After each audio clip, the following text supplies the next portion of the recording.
Did you know that when Defense Secretary Pete Hegseth faced Democratic Congressman Pete Aguilar on Capitol Hill this morning, a massive military mystery was finally thrust into the spotlight?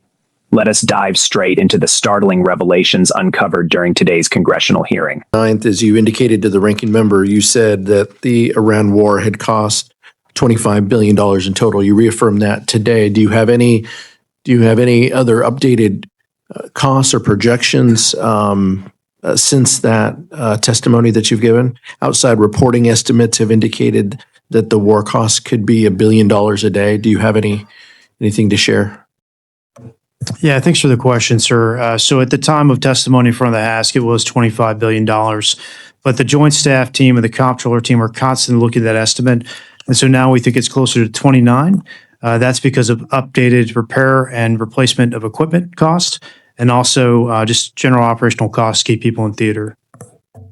Thank you. I appreciate that. Mr. Secretary, when can you share more formal accounting on the cost of the war with Congress and with this committee? We'll share what we can. I think we've updated on that number this morning, but when it's relevant and required, we will share it. I think this would be the format that it would be required. Mr. Secretary, on that same day, April 29th, you testified that the current ceasefire meant that the 60-day calendar with the War Powers Resolution was paused. Who are the parties to the ceasefire?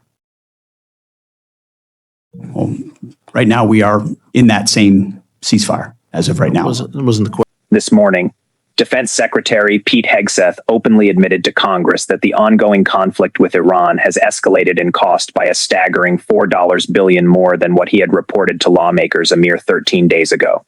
The official price tag now sits at $29 billion, and that number is continuing to climb. Congressman Pete Aguilar, serving as the top Democrat on the committee, relentlessly pressed the administration on three critical questions that the president's team has consistently dodged since the military engagements began on February 28th. He demanded to know the true financial burden of this conflict. Question: who are the parties to Will be the United States and the regime in Iran. How many pages is the ceasefire? What deal points? I'm not asking you to share the contents. I guess what I'm trying to ask is, how do we know that the ceasefire is active or not active without any documentation? We know it's evident, and the ceasefire is in effect. But is it pages? Is it 15 points? There's been different points that have moved around. Is there any other? How do we know you just trust that the president knows that the ceasefire is active or not active? As you know, for the most part, a ceasefire means the fire is ceasing, and we know that has occurred while negotiations occur, and there are lots of different discussions with our negotiating team that are happening. I'm there when those discussions are occurring, different drafts, different perspectives. So it's a very dynamic situation where a negotiated settlement could be the outcome here, where Iran does not have nuclear capabilities. And from the Department of War perspective, we're here to support those options. On May 5th, you announced the launch of Project Freedom, which is a new exercise where CENTCOM will help coordinate ship traffic and guide commercial ships through the Strait. President Trump then announced the operation concluded that evening. Now it seems that we may be revisiting that. Can you give us the latest on Project Freedom?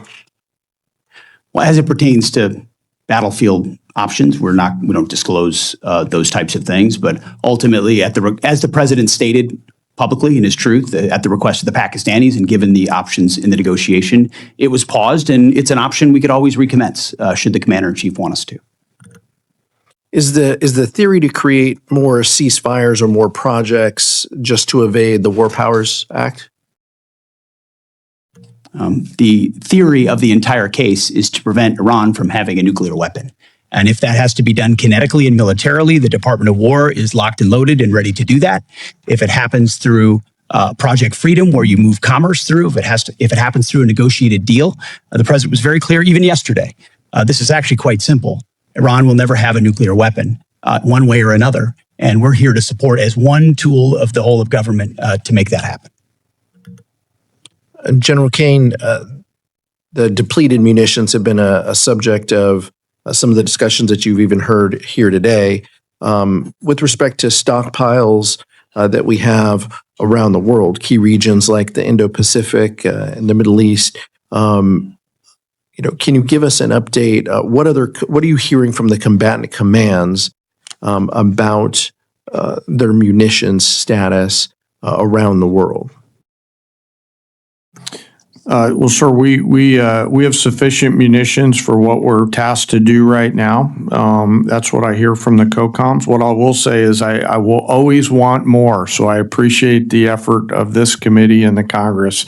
We're always going to want more munitions. Secretary Hegseth, what are you doing to support the involved services to recap their losses? We're submitting a $1.5 trillion budget that'll remake the department and ensure that every warfighter in the future has exactly what they need, and we're never in a fair fight. And I take issue with the characterization that munitions are depleted in a public forum. That's not true.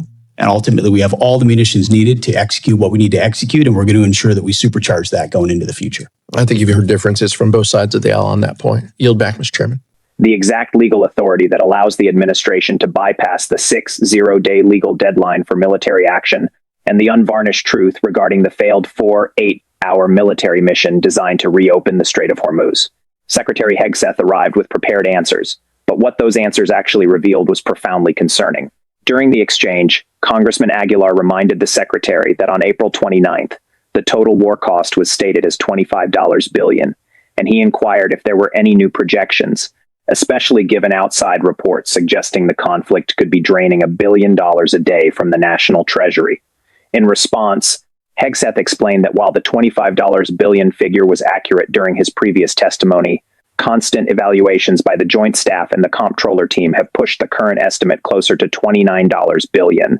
He attributed this sudden inflation to the updated costs associated with the repair and replacement of military equipment, alongside the overarching operational expenses required to maintain personnel in the theater of war.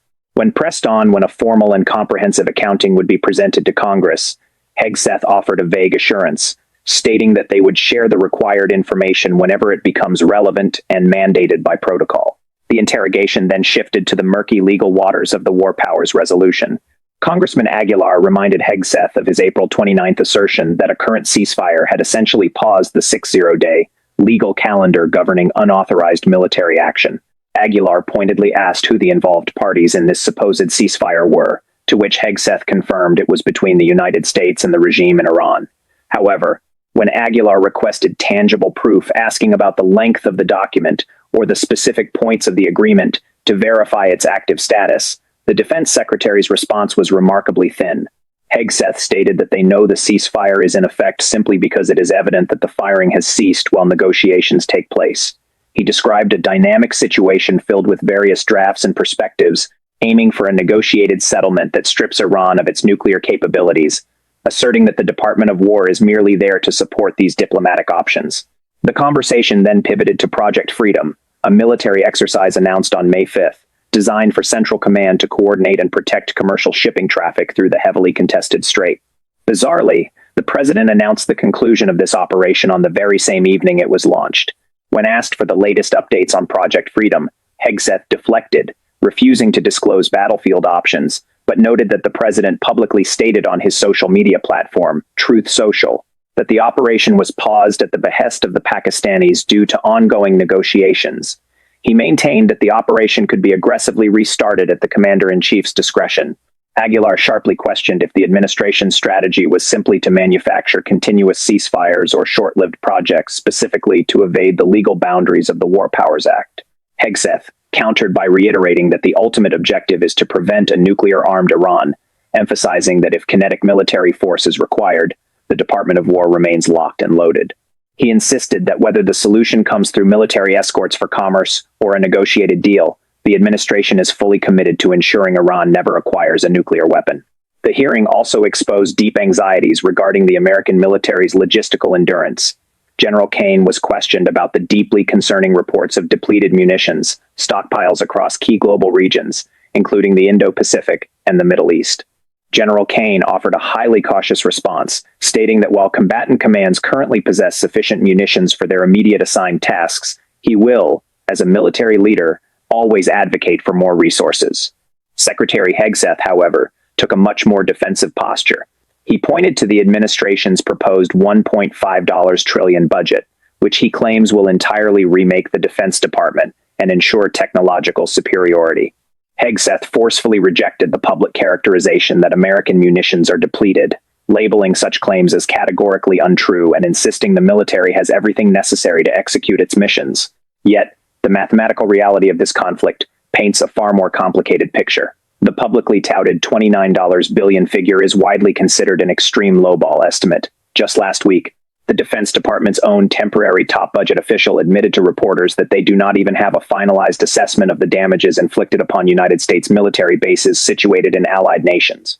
The official explicitly stated that they are still determining what future construction will entail, meaning the actual repair costs are entirely absent from current estimates. Furthermore, independent reporting from the New York Times revealed that repairs specifically tied to the U.S. Navy's Fifth Fleet located in Bahrain could run up to $200 million. That is a staggering sum for a single location, and it is completely omitted from the department's official tally. The financial hemorrhage extends far beyond military spreadsheets, directly impacting the wallets of everyday citizens. California Congressman Ro Khanna has publicly stated that the wider economic fallout of this war has already cost the American public over $630 billion, translating to roughly $5,000 for every single household due to surging prices for food, gasoline, and electricity. Academic experts are echoing these dire warnings. Linda Bilmes, a professor at the Harvard Kennedy School, who famously and accurately predicted the true $3 trillion cost of the Iraq War when the Pentagon was stubbornly estimating a mere $50 billion, has stated with certainty that the final bill for this current conflict will easily eclipse $1 trillion. Her calculations account for the inevitable long-term costs, including decades of medical care and disability payments for injured veterans, as well as the massive expense of replacing expended military hardware.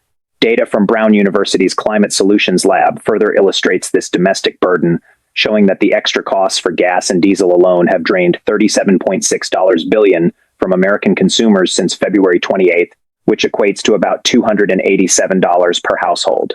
And that specific figure does not even begin to calculate the collateral inflation affecting food, global shipping, or commercial air travel. The legal framework surrounding this military action is equally fraught with controversy. The War Powers Resolution strictly grants a president a 60-day window to either cease military operations or secure explicit approval from Congress to proceed. This legislative clock began ticking when the Trump administration notified Congress on February 28th regarding the strikes launched on Iran, meaning the legal deadline officially expired on May 1st, nearly 2 weeks ago. Rather than face a congressional vote that they would likely lose, the White House bypassed the legislative branch entirely, sending a letter claiming that under their interpretation of the law, hostilities had formally terminated. This bold claim was made on the exact same day that the administration was actively maintaining two massive aircraft carrier strike groups, fleets of military aircraft, and enforcing an active naval blockade of enemy ports. Constitutional scholars have meticulously reviewed the War Powers Resolution and concluded that absolutely no language exists to support the administration's theory that an unwritten ceasefire pauses the legal deadline. Catherine Yana Bright, a legal expert at the Brennan Center, plainly stated that a ceasefire exception is completely absent from the law's text and design. Bruce Fain, a former senior Justice Department lawyer, warned that this executive interpretation effectively reduces the resolution to a meaningless paper tiger. He posed the ultimate unanswered question. If the president genuinely believed Congress supported this war, why has he completely avoided asking for their authorization? This lack of strategic communication also plagued the international coalition. Two U.S. officials disclosed to NBC News that Saudi Arabia, a critical regional ally, was completely blindsided by the military mission, having received no prior warning before the president announced it on social media on a Sunday afternoon. Announcing an active, highly sensitive military operation on a social media feed without alerting the very partner nation whose geographical support is vital represents a catastrophic failure in strategic planning. The entire framework of American military power in the Gulf relies heavily on Saudi access, an architecture built over decades of diplomatic work. Consequently, when the government in Riyadh learned of this sudden escalation via the internet, they immediately revoked military access, effectively paralyzing a live United States military operation. Kuwait quickly followed suit. While the president attempted to salvage the situation through a direct phone call to Crown Prince Mohammed bin Salman, the issue remained unresolved. Although Saudi Arabia officially denied the NBC report, independent reporting confirmed that Pakistan, a nation simultaneously negotiating between the U.S. and a country that was actively launching missiles, was cited as the reason for the operational pause. No one at the hearing bothered to address the obvious reality that Pakistan's geopolitical interests in a prolonged negotiation process do not align with America's interest in a swift resolution. The physical realities of the conflict are stark. The operation was initiated on Monday, suspended by the president on Tuesday, and currently, the crucial Strait of Hormuz remains effectively sealed off to the vast majority of commercial shipping. This closure has trapped more than 1,500 vessels and stranded over 20,000 civilian sailors and maritime workers in a volatile war zone. The global economic significance of this specific waterway cannot be overstated. Before the outbreak of hostilities, this narrow 2-3-mile wide channel facilitated the daily transport of 20 million barrels of oil, representing approximately 20% of the entire planet's oil consumption. According to the International Energy Agency, those daily shipments have plummeted by more than 80%, down to a mere 3.8 million barrels. Nations like Iraq, Kuwait, Qatar, and Bahrain, completely reliant on this route, find their lifeblood cut off. Furthermore, the blockade has severed access to roughly 20% of the global trade in liquefied natural gas. This single, narrow stretch of water is the geographic pivot upon which the entire global economy currently rests. During the hearing, Secretary Hegseth's semantic arguments regarding military readiness completely missed the strategic point. By objecting to the word depleted based solely on how it sounds to the public, he offered a defense based on optics rather than hard military reality. General Kane's precise phrasing that the military has enough munitions for the current task is terrifyingly specific. Having enough for the current mission is entirely different from having enough to fight a two-front war, deter aggressors in the Indo-Pacific, or even sustain this current conflict if the unwritten ceasefire shatters tomorrow. The mathematics of attrition are heavily skewed against the United States. Reports indicate that America fired more advanced Patriot interceptors in the first 4 days of this Middle Eastern conflict than it provided to Ukraine over the span of 4 years.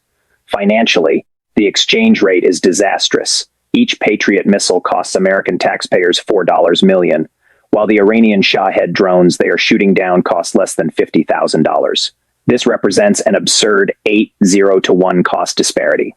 Because Iran can manufacture these cheap drones far faster than the U.S. defense industrial base can forge complex Patriot systems, winning every single tactical interception ultimately results in a strategic loss, burning through irreplaceable stockpiles at an unsustainable velocity. Furthermore, the administration's financial strategy is riddled with inconsistencies. To replenish these critical weapons, $350 billion must navigate a highly volatile special budget process in a divided Congress.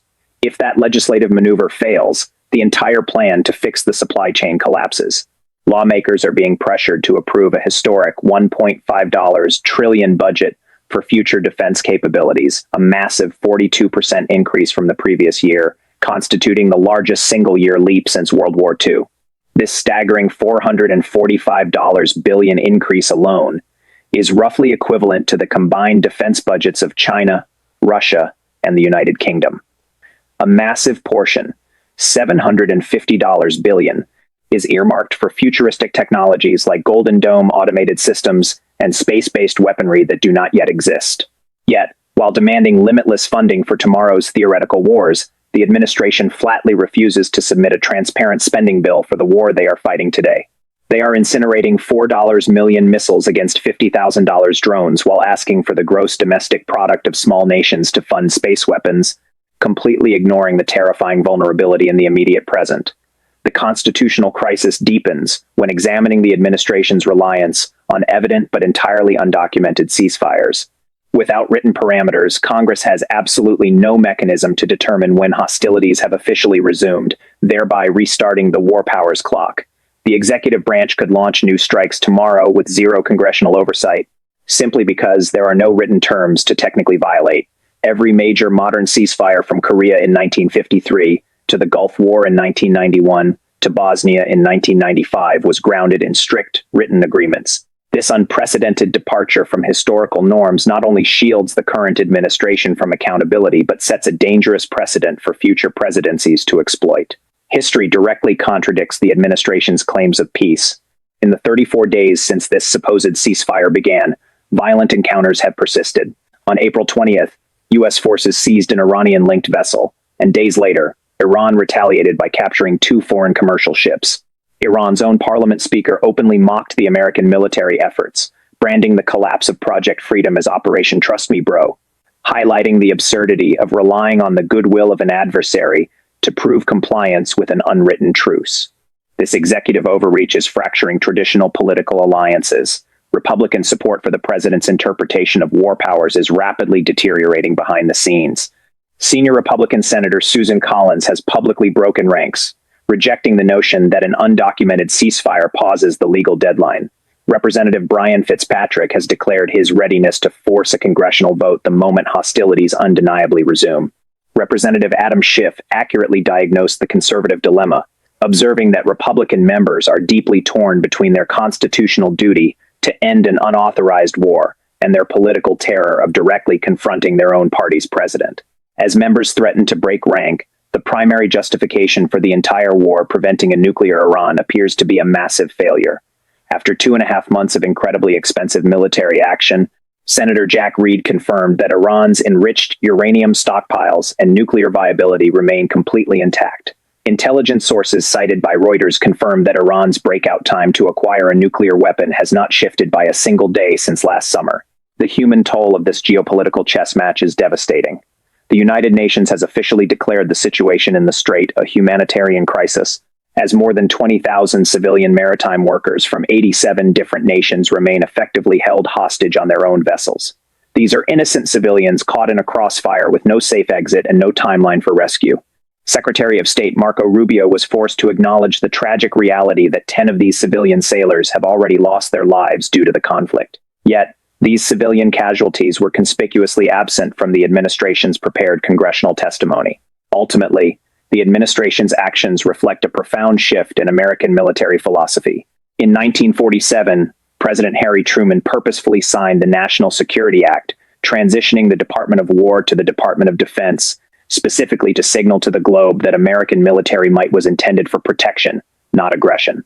Nearly 8 decades later, Executive Order 14374, signed on September 5, 2025, completely reversed this legacy, bypassing Congress entirely to rebrand the military's digital presence to war.gov and reinstating the aggressive nomenclature of the past.